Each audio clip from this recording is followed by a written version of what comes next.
अस्सलाम वालेकुम नाज़रीन, अॼु नई वीडियो सां गॾु मां हाज़िर आहियां पंहिंजे चैनल मसूद मंगी ब्लॉग तां।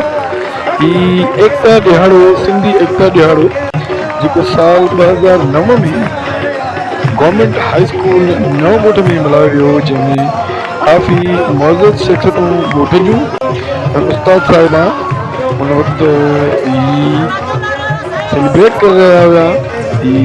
रिकॉर्डिंग आहे 2009 जी। नौजवान शागिर्द जेकी पिण अजरक टोपीअ में बिल्कुलु भरपूर नमूने सां ही एकता ॾियारो मल्हाए रहिया आहिनि।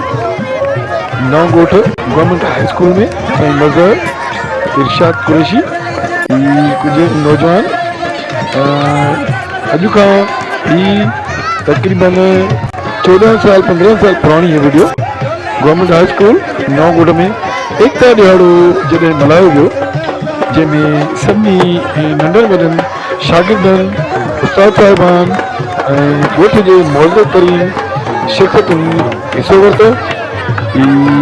2009 जी वीडियो रिकॉर्डिंग आहे, जेका सिंधी एकता ॾियारो जेको हर साल मल्हायो वेंदो आहे, उन मौक़े ते हीअ रिकॉर्डिंग कई वई हुई।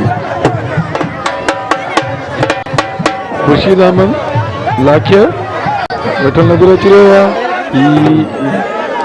पंहिंजो शाहनवाज़ शाहन मल्ला ऐं उस्ताद साहिबान